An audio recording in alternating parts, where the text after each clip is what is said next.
हरीचे दैवत विठ्ठल विठ्ठल चित्ता.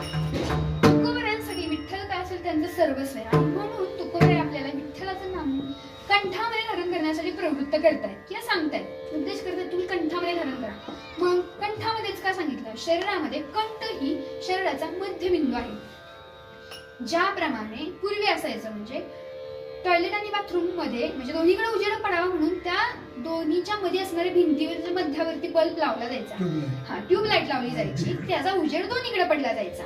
अगदी त्याप्रमाणे आपल्या शरीरामध्ये कंठ म्हणजे त्या कंठाचा कंठ म्हणजे मध्य आणि त्या कंठामधला नामस्मरणाचा उजेड बाहेरही पडतो आणि आतही पडतो. म्हणजेच कंठी धरला कृष्णमणी अवघाजनी प्रकाश. आणि म्हणून तुकोबरायांनी आपल्याला भगवंताचं हे नाम कंठामध्ये धारण करण्यासाठी सांगितले. बर, आम्हाला कळालं, विचार केला, सारासार विचार केला, त्याच्यावरून आम्हाला कळालं विठ्ठलाचं नाम म्हणजे भगवंताचं नाम म्हणजे सार आहे, तेही आम्ही कंठात धारण केलं. आम्हाला याचा फायदाही कळाला, पण याचा आणखीन फायदा काय